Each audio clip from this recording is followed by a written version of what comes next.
Hello and welcome to the Bookish Rambles podcast with me, Holly. And me, Becky. And today's episode is The Princess Knight by Cait Jacobs, which it's a new release. It came out, I think, in early October. So I'm recording this in November, so really, really early release. Yeah, which we've done before, but never with a trad pub book. I don't think. I'm pretty sure. I think this is the first one because it's all been self-published, hasn't it? Yeah, because the only books that we've read that have been super recent, I think, are the ones who we've had people on. But this one, we both had our eye on this, and so yeah, it's what we've been doing. But basically, it is a book about a princess who it's based off of Legally Blonde. Is the way that it was pitched to me. So wasn't it? It was called Medievally Blonde originally, wasn't it? Before it got picked up for trad. Yeah, I think it was even while it had been picked up, but they maybe encountered a bit of difficulty with the name. Because of that title is so much better. I'm sorry, that is a better title. It really was great. It is a shame. I understand why they changed it, but it's one of those I get it, whatever, but sad. That's the pitfalls of trad pub, really. We've spoken about that before. You don't choose your title. Yeah. But we read it, pretty fresh in the brain. I will say, first thoughts, it wasn't what I thought necessarily. It was, but it wasn't. Yeah. Both of us had the same thought, whereas we read it and we thought that it was YA, but it's marketed as adult. Pretty sure. Let me double check. I'm sure. The writing, especially the writing, it was not very adult-like. No, I know what you mean. Here's the thing. I don't read, as I've said this about a million times now because I've read a lot of YA for this podcast comparatively, but I don't read a lot of YA anymore. So when a book feels YA, it's not an insult, obviously, but... I'm sorry, I hate the AI overview, but do you know when it's come up? It's just said it's a gender bender. Oh no, wait, hang on. Well, the classic 1953 manga. There's a manga called The Princess Knight. Oh, there is. Okay, there's a gender bender. That's what it says. There's a manga called The Princess Knight. Princess Knight. Okay. Crazy. Anyway, sorry, I got distracted. Things you learn. It's saying it's a romantasy. I will say, I feel like the romance was definitely much more central than the fantasy. Yeah, that is definitely a romantasy. Romantic fantasy, fantasy fiction, romance novel. Yeah, it doesn't say anything about it being... Oh, yeah, they're adult. Yeah, so, yeah, it's been marketed as adult then. Yeah. Because I'll say, I did really I liked it. I gave it a 3.5. That doesn't sound particularly generous. But, for me, a 3.5, it is very generous because I'm very stingy. Which, it sounds weird saying that to you, who's not had a 5-star in a really long time. But, I don't give a 5-star until I've sat with a book for a year. A 4-star is a book that I could give a 5-star, but that I might not. And a 3.5, it's a book that I enjoyed, but it's not necessarily a book that's a new favourite. And I think it doesn't necessarily sound I feel really bad sometimes when I say my ratings to people because it's it wasn't a bad book. But I think for me, I definitely knew what was going to happen because if you've seen Legally Blonde, you can kind of see, the similarities between this character is clearly this character and, therefore this is what's going to happen at some point. But I think for me, the biggest disappointment about it and the thing that probably kept it from being a 4, because it was very easy to read. It had that sort of YA style, but for me as a book, it missed what I really like about Legally Blonde, which is that she is really powerful, whereas with this, and this is a spoiler full review by the way, I'm just saying that now because I'm about to say a spoiler.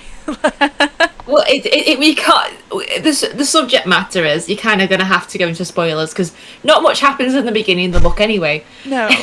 And okay, here's the thing. What really bugged me is that first of all, the guy has a point. She isn't a warrior at all. So it's valid for him to not want to marry somebody who is objectively at the point that he makes that decision weak. Whereas Elle gets broken up with because the guy is just a total jerk. I do understand why they would change that, because we're in a different time period than Legally Blonde, and so like the idea of, you know, somebody being the villain just because they broke up with you, that's not necessarily like the narrative that we have a lot anymore. But I think that was really important in the story, and I think that like he has a point. He really does. Like, she isn't strong. She isn't built. Like, her country is a mess. And then she goes, and she isn't very good at it, and she doesn't take it very seriously until she's kind of, like, told, I mean, are you serious? Like, you're not taking it seriously. You're literally just here still for this one goal. Whereas in the film, she gets over that really quickly. And also, and this is the reason why I bring this up, is because her main strength and power seems to come because we don't see a lot of the fantasy stuff. We don't see a lot of the training. We don't see a lot of the development of her skills. And so we only see her, and look, this isn't a detriment to him, but he is disabled and he does deal with a lot of chronic pain. And she is the only person that we really see her beat until she like there are a few, but apart from like the students, she doesn't really beat anybody until she has her sword, which has a literal god's magical object that gives her strength. Do you know what I mean? So yeah, so it's not even like she's in the strength. Do you want to know what my rating is for it? You think you're being generous? Go on. 2 stars. I only finished it today, so I haven't updated it, but it's 2 stars. Like, it just falls so flat. Yeah.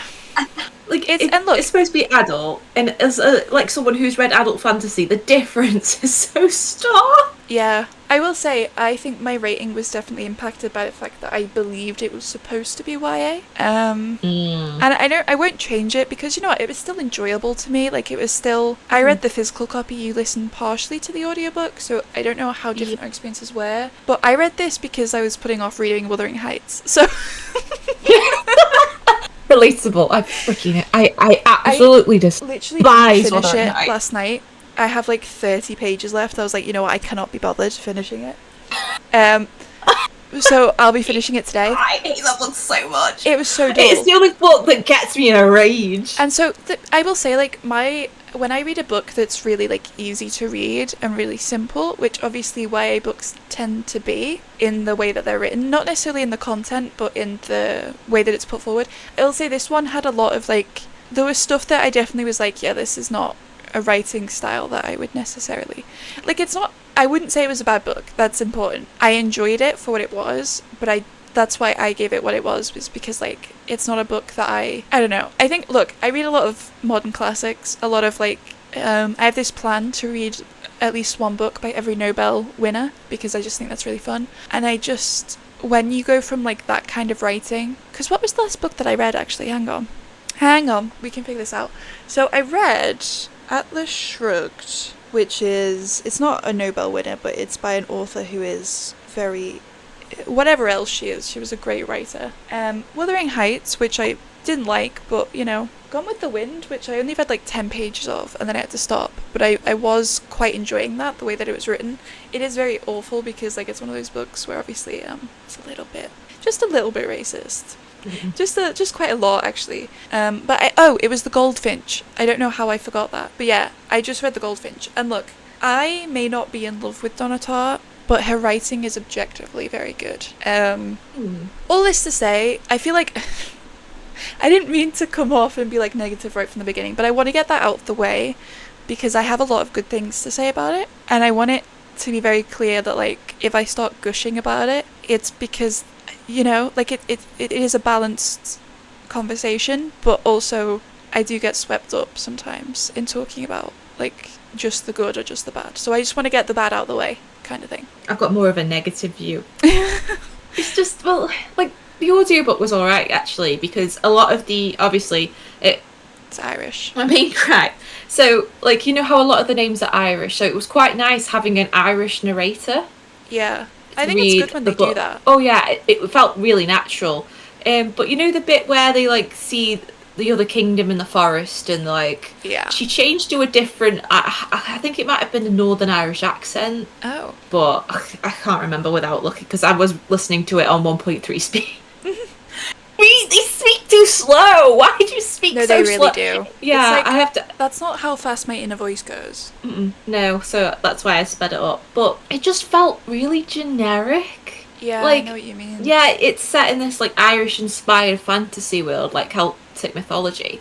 But it literally could have happened in another fantasy world inspired by the, I don't know, Norse mythology, and it wouldn't have changed the story. Do you know what I think would have maybe made more sense? If, because hang on, I've got the book next to me because I keep forgetting the names of things, because I actually finished it, like, at the weekend, so I finished it not ages ago, but brain like a sieve, you know. So there's, I'm just counting, there's that place, that place, that place. So there's 5 different places, plus a different place that you need to remember the name of. And I say you need to remember the name of, I didn't remember, I was like, this clearly Cash isn't... on Coaster. Yeah, I think... I only just finished it like 2 hours ago. There's like, okay, so there's 5 different kingdoms, basically, for anyone who hasn't read it, in this sort of like treaty-based country. And then there's a place that's off the sea that is an enemy. And then there's like the individual like locations that are mentioned within those places. I think it would have made more sense to cut it down to 3 places. Plus the outside one, because there's just so many names and I feel like none of them were really given any depth, and so it takes place entirely. I think, okay, let me read this is something that I have, and again, this isn't the author's fault, this is the marketing fault, but a very real war is looming on the horizon in a fight that will threaten their kingdoms. The fight is over within like 50 pages. Oh yeah. It literally. I don't even think she's there for half the fight, is she? No, I think it would she have gets made locked more up sense. Did she get locked up in a cupboard? I remember. It Exactly. She was there for half the fight. And then she takes down like the main guy, and it's just, I feel like the bones were good. You know, you've got this idea of like, I loved that she was still a fashion person. I thought that was a really nice thing, because I was like, well, how are you gonna transfer that into a medieval setting? I liked that idea. I liked the idea of like a magical armor thing. But I think that there was so many different names and so many different people, and I couldn't really care about half of them because I just, like, I was having to check how they were pronounced, because I was like, is this the same one that I'm thinking of, or is this... Because, like, basically I was using the glossary of, like, pronunciations as, like, a, who is this again? Place to go? Because I was just like, wait. I just think if we go to, like, the list of names in the pronunciation guide, for example, you have her, you have her mother, but, like, her mother's not really important. We have, like, one conversation with her mother overall. I just think it would have made so much more sense if, first of all, if it was YA.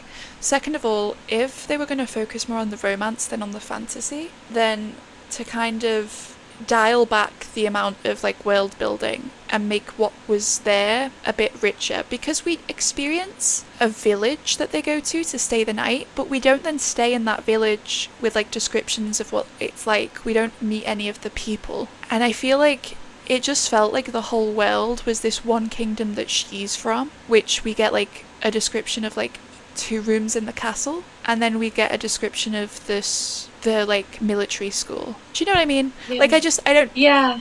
I feel like it felt so very glad empty. You said that. Yeah, it did. I was about to say that, like, the thing with romantasy is obviously, like, it sacrifices I know it's a new genre, but I really struggle with it, and it seems like every book I pick up is a romantasy now. And that's what... And it's not marketed as a romantasy, because I don't think this was this marketed it was, as a romantasy? I will say. Oh, it was, okay. When I looked it up to see, like, what the age rating was, it definitely said romantasy.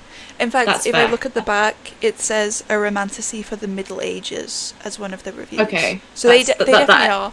But that is fair. I will agree. But, like, I thought there would be more. Yeah, I just thought there would be, like, the concept. It's just, like, the concept is really cool, but the execution just falls flat. Yeah. I don't think it works at all.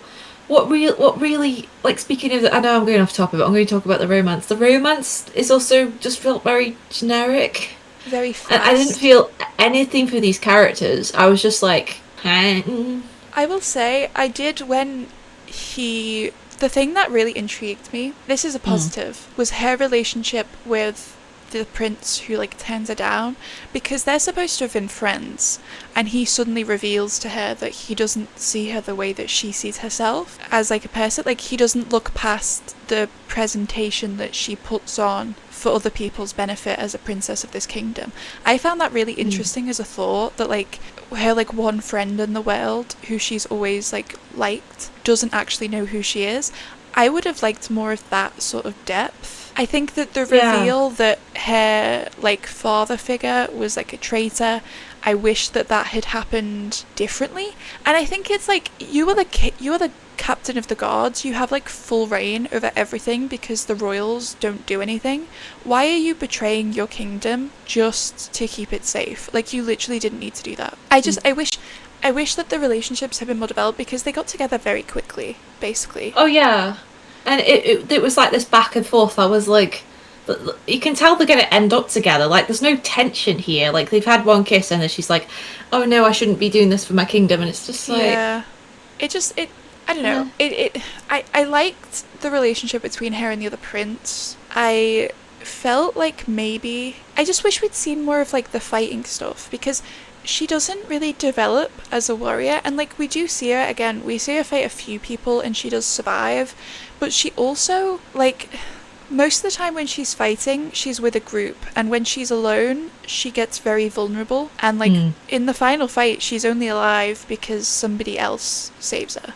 And I don't hate that as a concept, but I think that when she literally has like a magical sword that makes her stronger, you have to make her have that strength on her own. Instead of a magical sword, because I will confess, I have never seen Legally Blonde, I've already told you this. You need to, you really do. I've seen the concept of it, like, I've seen clips of it, and from what I've gathered, Al is someone who does it herself, because there's that clip where she's in the like the hairdressers and she's reading all these textbooks and stuff. She literally... And it's like, she does it herself. She needs like a 195 or something, or like a 190 or something for a SATs exam to get into the school.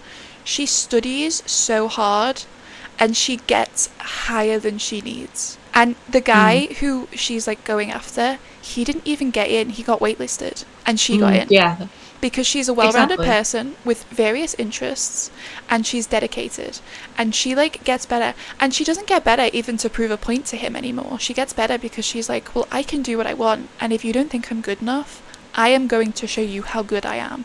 And like, she doesn't even want him at that point. And the romance is really secondary in that. Like, the romance doesn't even really happen on screen. It's just this guy who's really supportive of her, and you get the vibe that like they get along really well, but you don't really see it. And I think that's maybe what went wrong with this for me, is that I don't love romantasy. I haven't read a lot of it because I like fantasy that's like rich. And I just think that the romance took too much of a front. She seemed to only really spend time with him. Yeah, because there was a few other characters. Like, I finished this book like 2 hours ago, like I said. I can't remember any of the characters' names. I mean, they were just there. They were like set pieces. I remember, and when they needed to convey information, they were there. 3 of them. Because there's Kian, who ends up with her like tailor friend. Yeah, the non-binary person. Yeah, and there's... Which is... I like that, a good representation. Neve is like the one who's marrying the other prince. But it felt like... I don't know. I think the reason why we're both maybe being as harsh as we are is because it had so much potential. Like, okay, we'll get into the good stuff because, you know... First of all, as you said, there is the sort of Irish stuff, which... I really like, okay? I like when books do that. I personally have gone the Welsh route with my fantasy that I'm like not drafting but plotting at the minute, because I think that for me my influences in fantasy are largely like Tolkien and Robin Hobb and stuff, but I liked the Irish. I liked that their names were the way that they were. I think that it's always great to get them because but here's the thing, we have in the glossary of characters the sister of the prince who turns her down. Eva is never mentioned except for like that 1 minute where it's like, right, I just think that there were too many characters, and like, who are half of these people on the list? Sorry, I'm eating a strawberry. Like, I genuinely couldn't tell you who half of these people are. And I appreciate that, you know, that the names are, as I said, they're Irish. But it just felt like the conflict, it didn't really feel very real. No, it just it just. How are you gonna tell me that this like whole army, like 10,000 people strong, takes on like at most like 100 people? And the 100 people win. I mean, there are odds stacked against people, but people have won. But you know how They literally and like what, she kills him and that's it. They don't know what to do anymore with themselves. especially as these are students, right? Like they So- had multiple people working on the inside. Yeah, so it feels unrealistic in a way. Also, I'm sorry, I know that he was injured, but like I refuse to believe that. I don't know. I just think it felt very quick, and it felt like if that was going to happen so quickly, the romance could have been more developed. It does make me wonder if the earlier draft was more towards like her actually doing her stuff, and like it got changed during the editing process to be more Yeah. marketable. That would make Like- sense, because like here's the thing, right? I mentioned this a bit earlier. They kind of spend time only with each other, but like it doesn't feel natural that they're spending time only with each other. Because like he basically, what happens is they are together basically for like a minute, and he is like, oh, she's the princess of this kingdom and she doesn't care, she's so selfish, you know, I can't believe that she would just not help us. Which, first of all, the king and queen of this country have just said that you are not getting their help. Why are you expecting their princess to change their mind and go against their orders? Like, he held such a high regard for her power in that situation when there really wasn't any. And also, like, let's just be clear, it is really weird to go to a country and be like, hey, I think that you should do this thing. You should let us risk breaking this treaty and get you involved in it, and then get annoyed when they don't do it. I get it, but like it just felt really weird. And so he then goes from that to being like, oh, well, I feel kind of sorry for her, so I'm gonna go and check on it. And they have like conversations, and they start hanging out only with each other. And it I feel like it needed to pick whether it either went more romantasy and like developed the relationship and had the war plot be like a more background thing, or it needed to be a better fantasy, because like it really didn't feel very fantastical. And the mentions of the fighting, it really was just like these students who have no experience beat these soldiers that have like twice the numbers that they do in unknown territory where they've gotten lost and injured, and then the war starts and they win that too, even though they've lost like half their people. It felt very like I thought, based off of the length, I will say this, we find out that the war is definitely happening, I think like less than halfway through, right?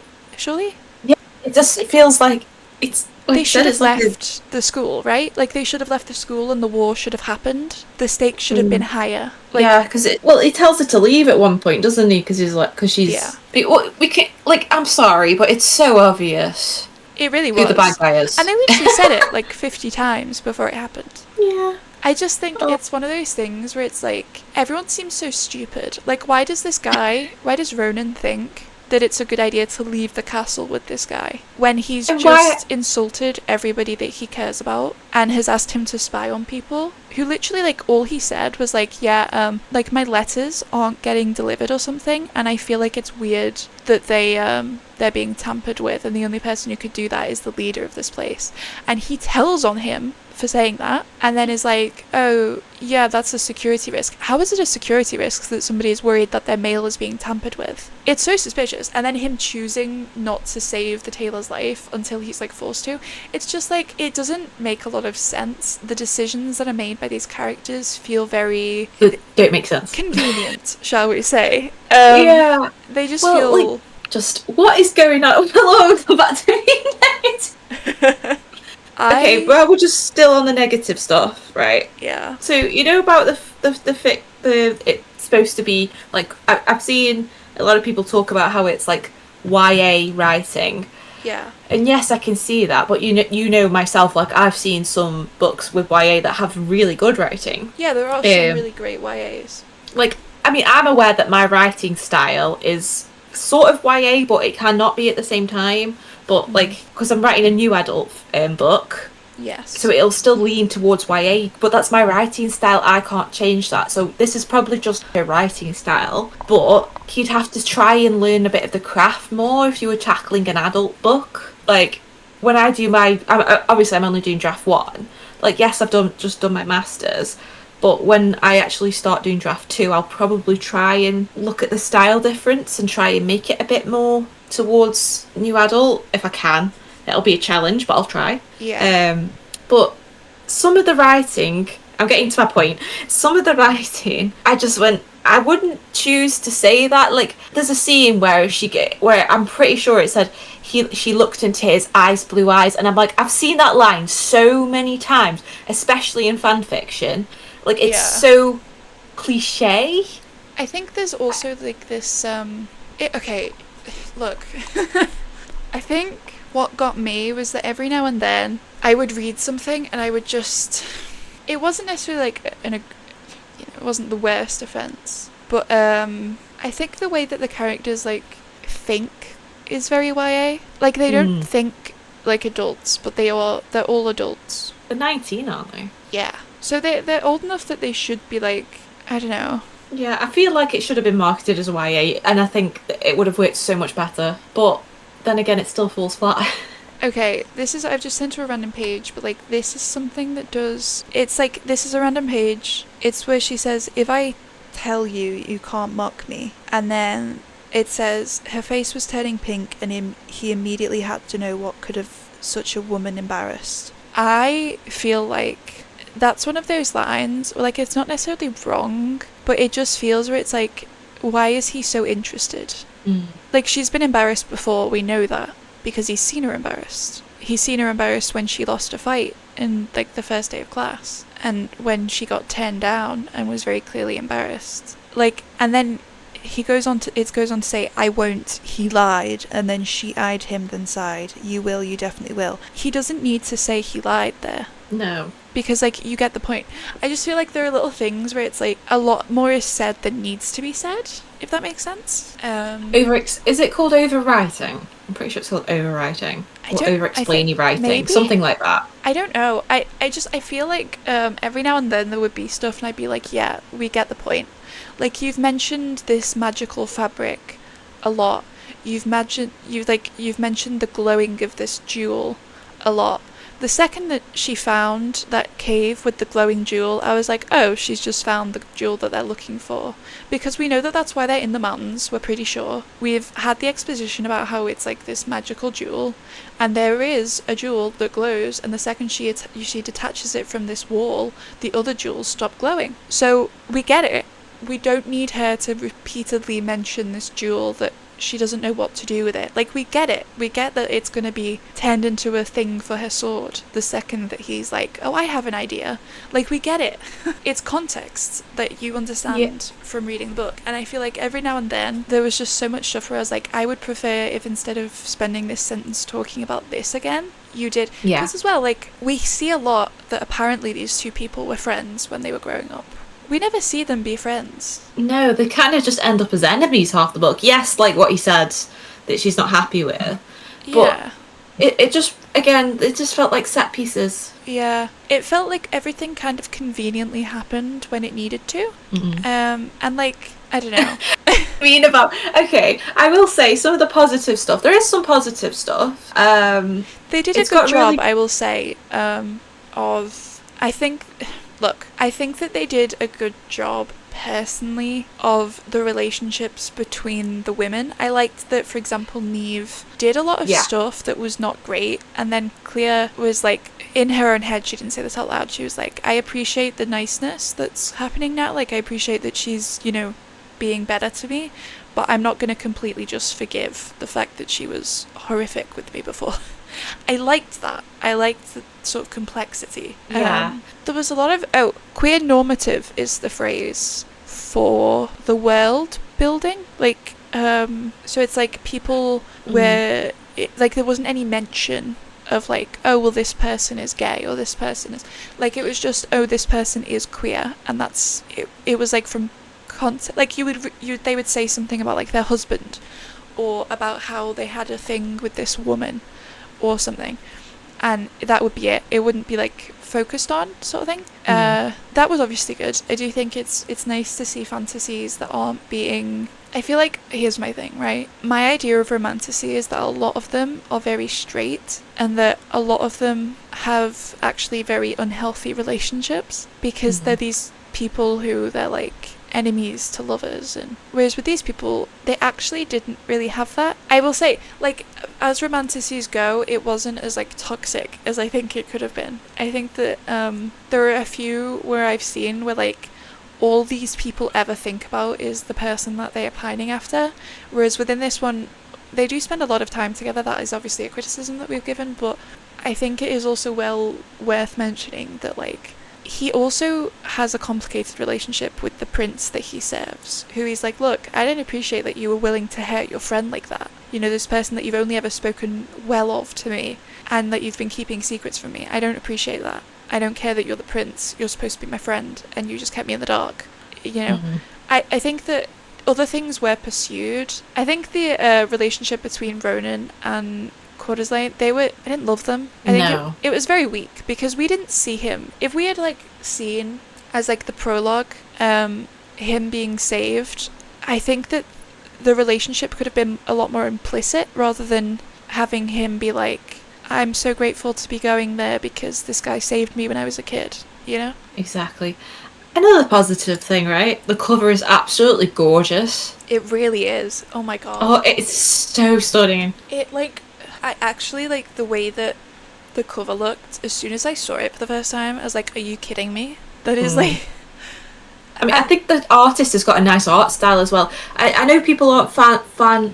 I'll try that again. I know some people aren't fond of characters on books, but I am actually. So I'm like, I will say, I think it depends, doesn't it? Like, if you have a romance story, and the romance is between a 5 foot tall woman and a 6'4" man, and they're on who's a hockey player or an ice skater. Yeah.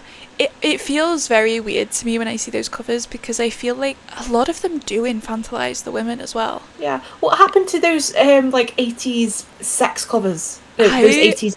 Would honestly rather buy a book with that on it. I know. I like. They're amazing. It's so camp. Like, I love it. But that's what they are, though. They're like, I don't want to use the word trashy, but that's kind of what they are. That's like the genre, right? Like, it's... Yeah, not in a bad way. Yeah, it's literally just like... It's like... reality TV, but in book form. Yeah, like diet. I love that. Like full fat Coke.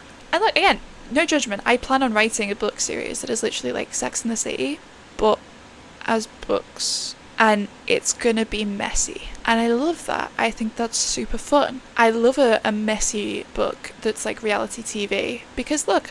I'm a Keeping Up with the Kardashians fan. I don't like the Kardashians, but God, I love watching the mess that they come up with. It's brilliant. It's peak entertainment, and I just think I feel like there has become this trend to highlight how small women are, and it's kind of weird, because it's like, why is that the only relationship that people like in books? And maybe I just have beef with this because I'm not a small lady, but especially because I've seen a number of books where the women are also completely shaved, and books where they actually talk about like, oh, I'm so small, I feel so small, and it's like... Is that a nod at Fourth Wing? It really is. It's so to everything. I don't know that I'll ever read that book.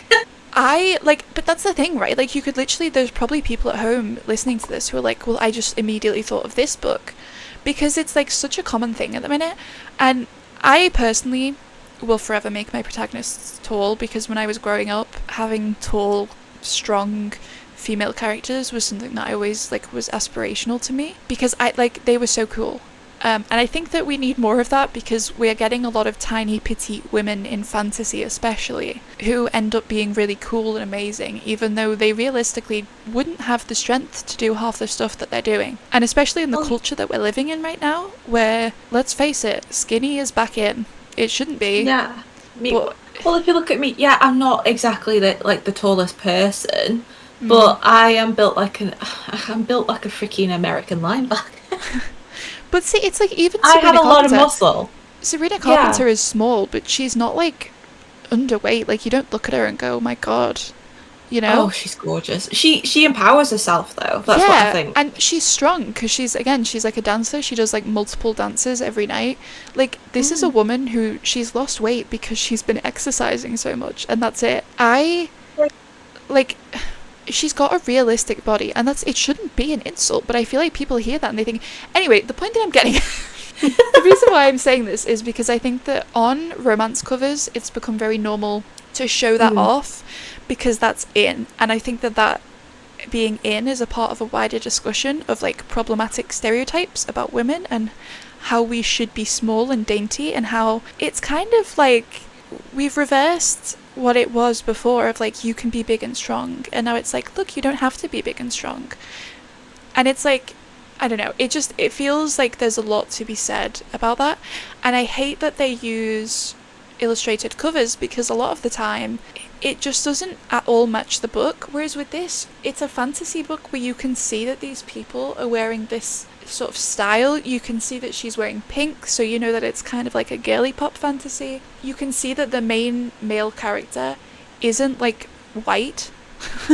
You know, like I don't dislike it in this context. I don't dislike it in, for example, the John Steinbeck books. They have these editions which have illustrated covers. I really like those. I'm going to buy myself a full set of those for when I do my PhD, I think, because I would like a full set of those because those are just beautiful.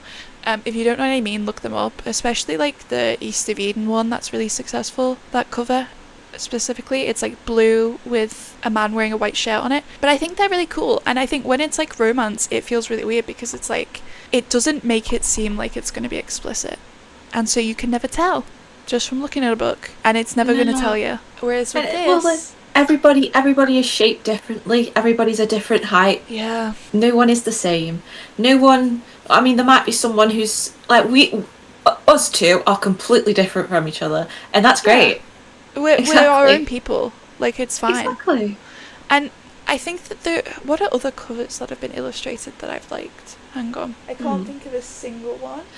Well, while you're looking, I was just thinking about, like, you know how like it takes a lot to, just on the subject of like training, as someone who weightlifts, it has taken me 3 years to be able to like bench press 40 kilograms. Yeah. A man would be able to do that much quicker, and then which meant that you had stuff to convert into muscle, right? That's how that works, right? Is that how that works?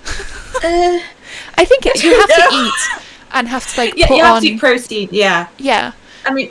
My point is basically that you have to have like an actual good diet to gain muscle, and you have to, especially as like somebody with a female body, you have to really work because it's so difficult. I refuse to believe that half of these fantasy protagonists who have been... It's like Katniss. Katniss isn't very strong. She literally survives because of other people's help and because she has a weapon that she is able to use from a distance, right? Which is still and she's good. Smart. But in a fight, she would be like dead immediately, which we see because Joanna literally like floors her in the second book.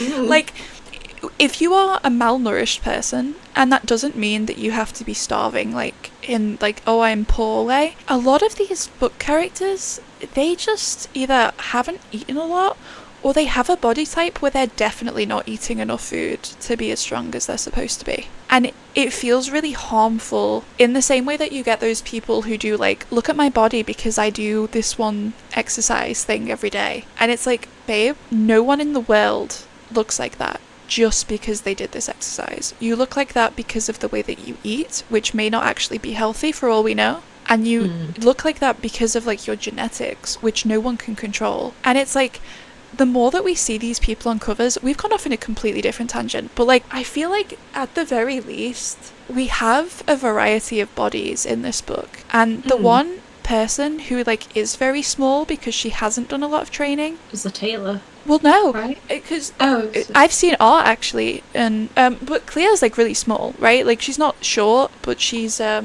mean, you can see on the art she's not exactly a muscular person, but she struggles.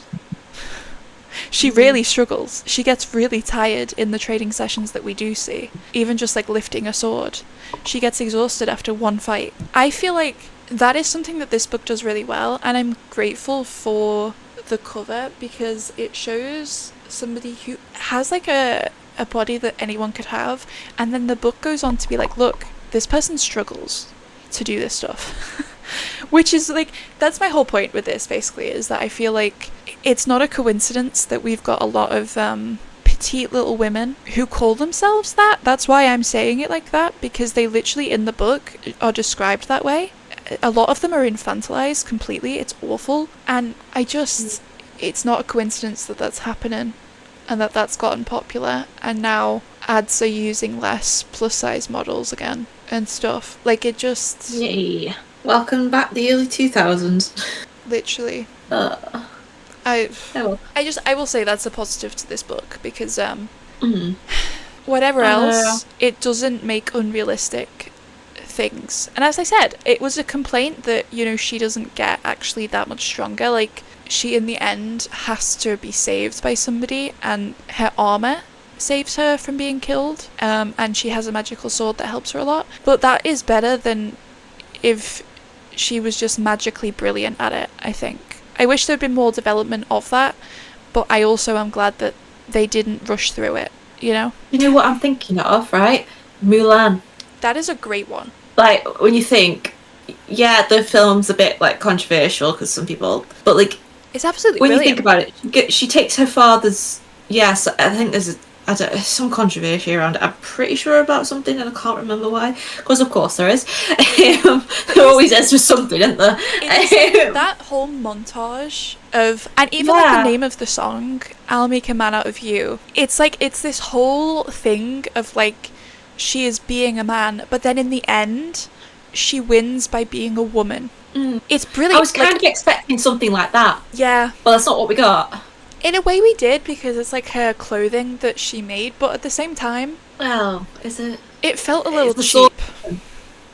Because, like, she gets saved by the fact that she's wearing armour. And didn't she make a whole point about not wearing armour at the beginning of the book? Yeah. Although, to be fair, that was because, like, it was uncomfortable. And she makes stuff that's like, but I just to be fair, armor isn't really made for a woman, is it? It's more like a no. But I think what I'll say is that I didn't love that they were using steel armor, like not steel, iron, because I feel like they would have been using wool, surely. Yeah, well, because like, you know, when I went to that castle the other week, like you could try on like a glove. Oh my gosh. Oh yeah, I saw you made a bit of a video. Yeah, I did the video. It was actually quite light. Yeah, they prioritized. Like, I was surprised how light it was. Because they used, I don't know what time period this is based off of, but they put I mean, I would chainmail. Maybe 1300s, judging by the style of the book. It's very 1300s. Because they put chainmail over like thick paddings of wool. Yeah, that's what it was. And that was what worked, right? It was a successful thing. It wasn't foolproof, but I feel like that was what threw me, was the mentions of them wearing like full metal armor. That was something that did like so much mention of armor. I was just like, whatever. I don't know, I think that's the thing, right? Like, there's a lot of stuff that's mentioned over and over again. Her hating armor, her hating armor, her hating armor, and then she makes her own armor. And it's like, yeah, I see where this is going. Calm down. I felt like there were... I don't know, it's hard because I feel like we've been very negative, but it's not like I hated it. No, I think we've just had a lot of issues with it because of the concept to sound... Like, it could have been so I don't know how, because my brain's not working very great right now. But like it could have been something else. Less of the countries, more development, because we don't see really the country that she's from, except when it's talking about how it's not like home. I would rather have seen a day in her life where she is like talking to people and being friendly, and then it would have made the fall feel much harder as well, because like she goes after this guy to save like her reputation essentially, but we don't really see her reputation falling. No, we could have seen who she is as a person in the court instead of it just being mentioned. It's just told to us. Yeah, I think that's the problem, is there's a lot of stuff that was there but wasn't there. It wasn't expanded on. And that's the stuff I would have wanted to see more of. Because it really wasn't, like, the writing style wasn't badly written in, like, the line level. There are some things that I disagree with, but, like, I feel like the editor has a lot of explaining to do. Like, this was such a good concept, and the world, like, the bones are there. Yeah, I really feel like, I mean, this is just me speculating, but I really feel like the author probably had a different version, and then obviously Trad changed it, yeah. I bet maybe it was more similar to Legally Blonde, I don't know, but again, it just, there was so much potential here, and it's just... Yeah. And the thing is, I think that's part of the problem, is that it's not close enough to Legally Blonde to hit some of the points that Legally Blonde hit. I actually started reading this, and then the same day I watched Legally Blonde. Because I bet it was like, this is not the same. They're like, it borrows little plot points, but it's not the same. I think as well there's more development of the relationship between Elle and, like, the other fiance who is, like, her replacement. We see a lot more of her being treated badly by that person, but then we also see, like, the way that this other person slowly gains respect for her for being so unflinchingly who she is. It's not because she gets better at being a lawyer, it's because she is who she is, even if it is at the cost of her career, right? Like, it's like she has her morals and she stands by them. And I think, I don't know, I gave it a 3.5. It really wasn't by any means, like, a bad rating for me, but I do wish that it had been better, and I think that the only reason it got a 3.5 is because it was so easy to read that, like, if I had spent, like, twice as long on it, I probably would have been focusing a lot more on its flaws, because like they are there. I am willing to overlook them in my rating system, because I think that there were bits where I was like, yeah, this is a good bit, but I wish we'd had more of the trials. I wish we had more of seeing them out and about and exploring this fantasy world that supposedly exists, of encountering these creatures that exist. Even like her pet Murphy, he's barely there. He's kind of just like a quirk there. Yeah. I think it was a shame, because like he did show up in the final battle, but like it would have been nice to see more of a mention of Murphy. I feel like, you know, speaking about the dog, what did you have in your head as him, because it describes him as almost as big as a wolf, but as being like an otter, so I was kind of confused. I was like I was thinking more of a wolfhound. That's what I had in my head, because that is an Irish wolfhound. Yeah, I didn't really know what to think, because I think it describes him as like a sea otter, but then he gets so big, so I'm like, what would this even look like? Like, what? I don't know. Is it like, he's a dog, isn't he? Right? I'm sure he's a dog. No, he's Oh, I don't know. I don't know. I don't know. I can't remember. Oh, right. Okay. I can't remember off the top of my head. He was a dog. I was so convinced he was a dog. He's a mythical creature, but like, I feel like he doesn't give that vibe. That's the thing, right? Like, there's these glimpses. I thought he was a dog. Yeah, there's these like glimpses of what could be there, and it's really frustrating. And I think I liked it because of the glimpses, but I wish that there had been more. I feel like based off of the premise, even like if it was a YA rather than a sort of adult in my head, I could have given this like a 4 easy if it had just... As it was, I kind of read it, and it went from being one of those books that I was looking forward to because I was like, oh, this is going to be a really good fantasy, kind of in the vein of like all of these other ones that I've liked. It became a book where I was like, yeah, this is a very cozy sort of story, which you don't want from a story that's about a war. No. Which is, the thing about the war subplot didn't even need to be there, to be honest. They could have come up with something else. It literally could have just been that they found out that they were traitors. And then the war got cancelled. Because sorry, the idea of them being kill me now. Like, oh, whatever, we won't do it. It was a risk.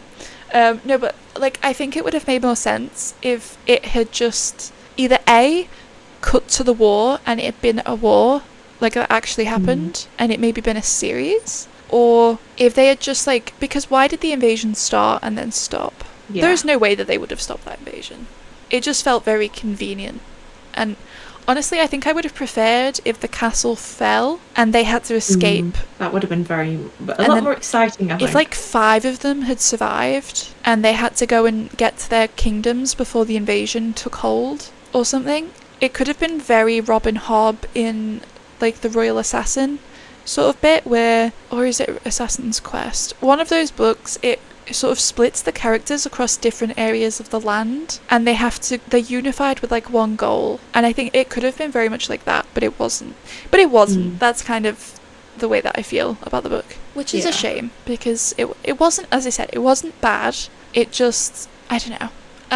There were things that I liked about it, I swear. The reading experience was very enjoyable. Like, it was very easy to get through just because of how simplistic. That's not a bad word when I say it's simplistic, because it is. No, I agree. That's like, I think there are a lot of writers who should aspire for that, because their writing is a nightmare to read. Yeah, like, I think you should aim for, like, simplistic. I mean, I quite like, you know, when we read Daphne du Maurier, I quite like her writing style. Yeah, it was, for the time period that it was written, it was readable. Yeah, well, like, that's, you know, when I was when I was reading Jamaica Inn, I really liked that, and I kept comparing it to, like, Jamaica Inn for some reason, and I think it's just because of the stark difference of writing styles. Like, there's a big difference here. I think it was definitely easy to get through, and I liked that about it. I, in theory, really liked it, but, like, when you step back from it, I think it's a lot easier to be like, this could have been different, this could have been better. Which, the thing is, funny enough, like, I would probably still recommend this to people.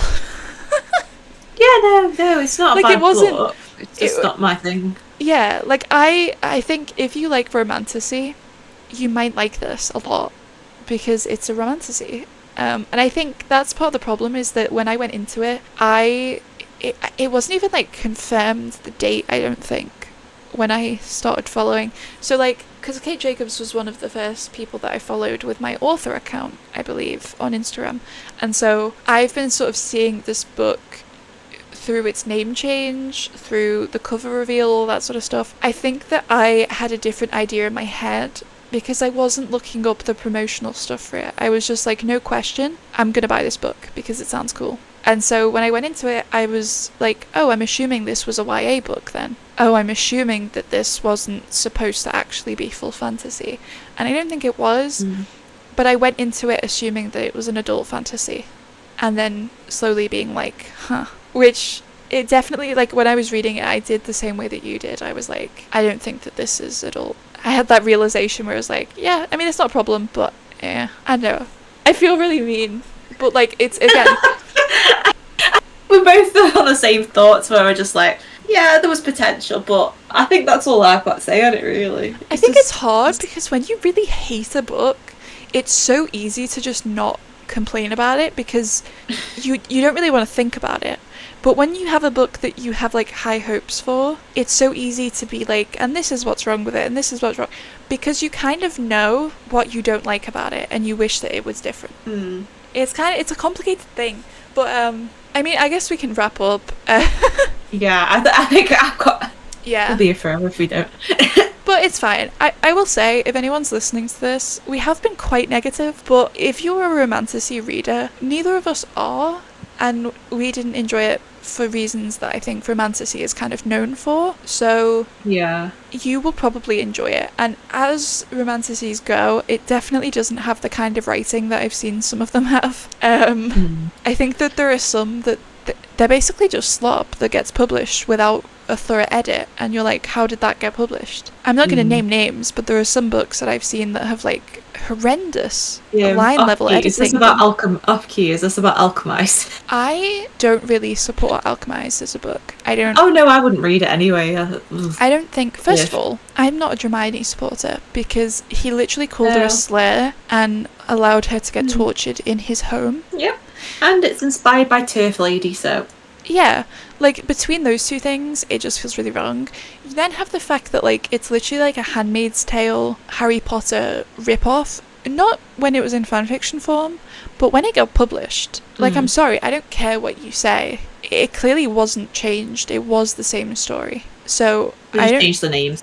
Yeah, and they've, like, oh, it's not wizards from Harry Potter anymore. It's like, look, if you like it, fine. But the fanfiction was free, and that should have been enough for the author. So, I don't have very much respect for people who publish fanfiction.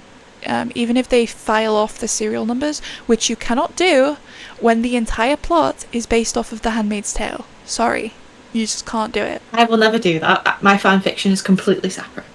Yeah, that's how it should be, I think. It really irritates me, and it's part of the reason why the publishing industry is such a mess, is because people are getting published for stuff like that.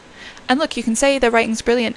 It doesn't change the fact that they didn't write an original story. That's half of what writing is coming up with an original idea. And I don't respect it. It's like the Powerless stuff. I could never support an author who blatantly ripped off numerous other books that I actually happen to really like, and then turned them into like a cheap copy. Otherwise, though, there are romantasy books that I've seen that have gotten published that are just absolute messes, and I'm like, why did that get published? For different reasons.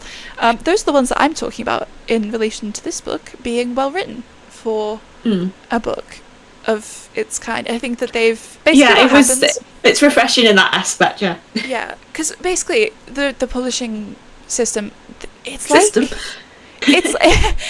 like when a brand creates a product that gets really popular, and then like all of the other brands start creating the same product but cheaper. And then you get Temu knockoffs. Yeah.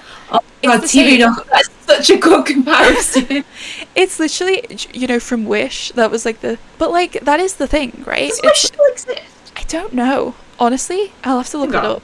But like, let me have a look. That's what the publishing world has done with romantasy. Every romantasy is basically the same story over and over again. Yes, there are exceptions, but a lot of them are very quickly written to try and meet this market, which is already shifting, I think, towards dystopians. God, it still does. Yeah, and it still does, by the way. Yeah, and so they're rushing out these books, which means that they're not getting the levels of editing that they need. This isn't necessarily an insult on the authors. I fully support authors writing generic stuff, same way that I said, like, the generic sort of like trashy books. Go for it, whatever pays the bills. I fully support that. I would do that myself if I had more ideas than just the one for that, personally, because it is a sellable business, and authorship is really difficult. But like, it means that a lot of readers are starting to notice that their books are the exact same thing every time. It means that readers are starting to notice that the writing is getting a bit sloppier. And again, that's not the author's fault. They should be going through more levels of editing before they get traditionally published by a big publishing company. But they're not. This one, in other ways, may have been a victim of that, but in terms of the writing itself, like, clearly this author took their time to write something with love and care and do it at least decently well. So we've had a lot of conversations today about not the book. And isn't that the rambles part, though? Yeah, it's it's all branding. It's fine, but like, I just think that if you are considering reading it, I would recommend it. And look, we could do a whole episode talking about romantasy, but then we'd have to read romantasy, so we're not going to do that. Please. And look, I'm not going to judge anyone who reads romantasy, but I do judge the publishing companies for publishing stuff that is objectively of a very low standard, just to get a bit of money. Because you know what? Yeah, they need the money, but also, why are you marketing this for like however much it costs when there's this very brilliant book that literally could be winning like awards, whatever. It's fine. Yes, so thank you for listening. Yeah, we hope that you enjoyed this discussion. We will see you next week for a writing episode about something. I don't know. Something. Yeah, we'll figure it out. Yes. But thank you for listening. So bye. Yeah, bye.